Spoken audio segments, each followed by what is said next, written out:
Bhajpa, RSS और बजरंग दल की सक्रिय सदस्य रही। रंजना गिरी ने सोमवार को रांची लोकसभा सीट से अपना नामांकन दाखिल किया। नामांकन के बाद मीडिया से बात करते हुए रंजना गिरी ने बताया कि मैं भाजपा, बजरंग दल और आरएसएस से जुड़ी हुई थी। मैं मैंकलुस्कीगंज लपरा पंचायत की मूल निवासी हूँ। वर्तमान में मैंने भाजपा और दोनों ही संगठनों से इस्तीफा देकर रिपब्लिकन पार्टी ऑफ इंडिया का दामन थामा है और इसी की टिकट से नामांकन दायर की हूँ। इस दौरान रंजना गिरी से ताजा खबर झारखंड के संवाददाता ने विशेष बातचीत की। जनता ने चाहा कि मैं यहाँ से चुनाव लड़ूं, तो मैं जनता के प्रति कृतज्ञ हूँ कि उन्होंने मुझे इस लायक समझा और उन्होंने प्रोत्साहन किया कि दीदी आप ये चुनाव लड़िए। इसीलिए मैं इस चुनाव के लिए खड़ी हुई हूँ। क्या वो अपने सांसद से या उससे संतुष्ट नहीं है?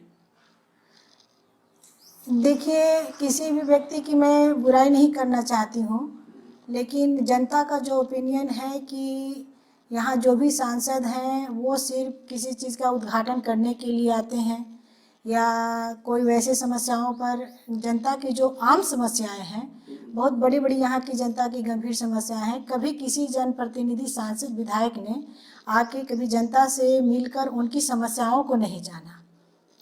और मैं विधिक सेवा प्राधिकरण डालसा से जुड़ी हुई हूँ।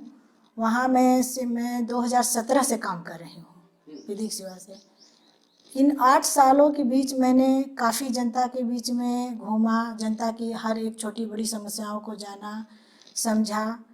तो मुझे ये लगा कि जनता शोषित है, यहाँ पीड़ित है। जनता जो है कि वो अपनी माने समस्याओं को, अपने विचारों को, अपनी आवश्यकताओं को, ज़रूरतों को कहीं बोल नहीं पाती है, कहीं रख नहीं पाती है और घुट घुट के जी रही है। तो आपको मतलब कैसे भरोसा है कि आप इतने सारे लोगों के बीच जा पाएंगे या लोग आपके पक्ष में मतदान करेंगे? देखिए, मैं इस क्षेत्र से काम करती हूँ। बोला जाता है ना कि बूंद बूंद करके घड़ा भरता है।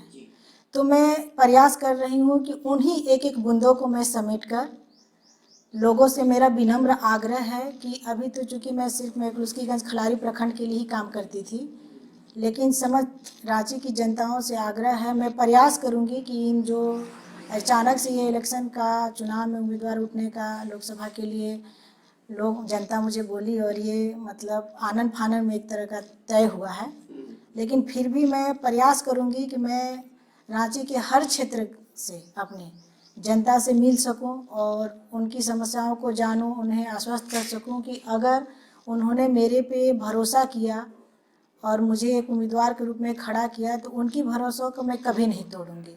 भाजपा से जुड़ी हुई है, इसके अलावा बजरंग दल और आरएसएस से भी जुड़ी हुई है। आप अच्छी तरह जान रहे हैं कि रांची लोकसभा जो है वो भाजपा का सिटिंग सीट है जी। ऐसे में आप अपने ही पार्टी के खिलाफ चुनाव में लड़ने मतलब उतरने का मन बनाया है, तो आखिर क्यों, इसके पीछे वजह क्या है? देखिए, आपने एक बहुत बड़ी सवाल पूछा है हमसे और इसका एक मैं छोटा सा उत्तर देना चाहती हूँ कि भाजपा की जो कार्यशैली है वो मुझे नहीं पसंद है। भाजपा की कार्यशैली, हम एक बचपन से क्लास 2 में कविता पढ़े थे, हिंदू मुस्लिम सिख ईसाई आपस में है भाई भाई। वो कविता का छाप उस वक्त हम लोग हर एक बच्चों के मन में छपा हुआ था। हम लोग ये कभी नहीं सोचते थे वो मुस्लिम है, वो हिंदू है, वो ईसाई है, वो सिख है। लेकिन आज आप घूमिए, पूरे भारतवर्ष में आप घूमिए, आपको हर जगह हिंदू मुस्लिम के बीच एक मतभेद आपको स्पष्ट रूप से दिखेगा।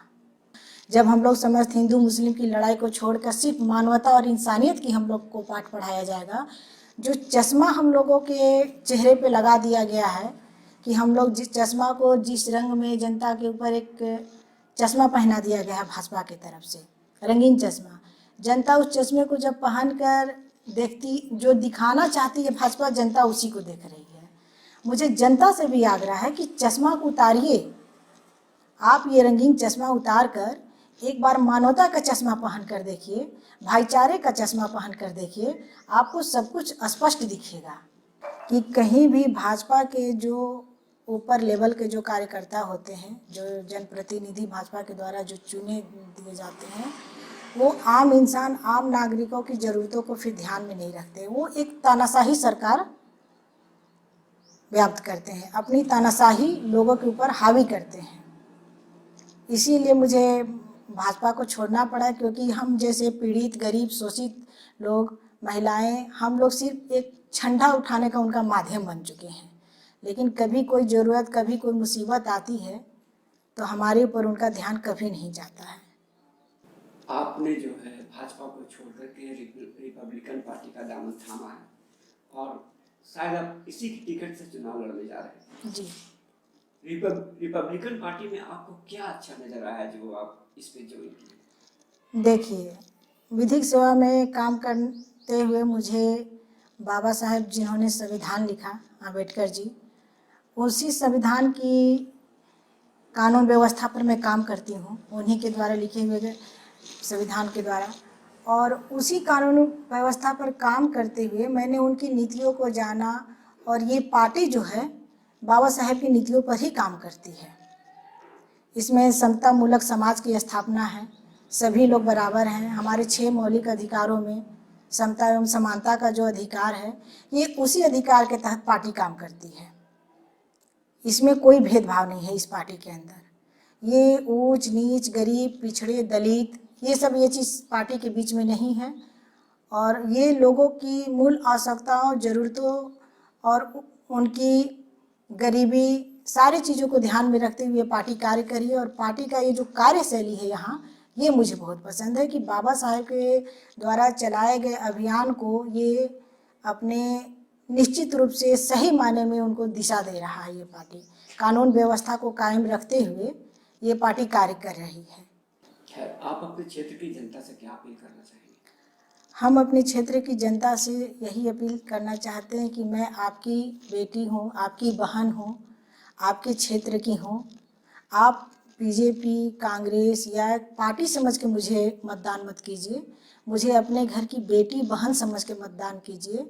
आप अपना समझ कर मतदान कीजिए, क्योंकि जितना करीब से मैं आपकी समस्याओं को देख सकती हूँ, बाहर से कोई आके नहीं देख सकता है। यहाँ लोग जो आज जल के लिए वंचित हैं, रोज़गार के लिए वंचित हैं, शिक्षा के से वंचित हैं, और भी बहुत सारी समस्याएं हैं लोगों की, उनसे वंचित हैं। अस्पताल यहाँ पे नहीं है। अभी देखिए, किसी का अचानक से कुछ भी हो जाता है, खून, अगर ब्लड बैंक यहाँ पे नहीं है, खून की कमी हो जाती है, तो उसके लिए हमको रांची का दौड़ लगाना पड़ता है। अस्पताल अच्छा नहीं है, कुछ भी होता है तो एक सीसीएल का अस्पताल है, वो हर छोटी बड़ी समस्या आने के बाद तुरंत वो रांची के लिए रेफ़र करता है। तो हम लोग बताइए, इतने बड़े क्षेत्र में, मैक्लुस्कीगंज क्षेत्र में, क्या एक कॉलेज, अच्छा कॉलेज या एक अच्छा अस्पताल नहीं होना चाहिए? हमारा ये है कि अगर जनता ने मुझे अपना प्यार दिया, सहयोग दिया, तो मेरी पहली प्राथमिकता होगी कि इस क्षेत्र के लिए एक अच्छा अस्पताल, एक अच्छा कॉलेज, मतलब शिक्षा व्यवस्था और स्वास्थ्य व्यवस्था, ये दोनों में सुधार करना। ये आपकी प्राथमिकता? हाँ, ये मेरी पहली प्राथमिकता है। जनता से आप कुछ अपील करना चाहेंगे? हाँ, जनता से मेरा विनम्र आग्रह है कि वो मुझे एक मौका दे, और मौका देकर मुझे अपना सेवा करने का एक मौका दे, मतदान करे मुझे और अपना सेवा करने का मुझे मौका दे। बाकी सब कुछ तो जनता जनार्दन के ऊपर है, वो जो चाहेंगी वो करेंगी। चलिए, बहुत बहुत धन्यवाद।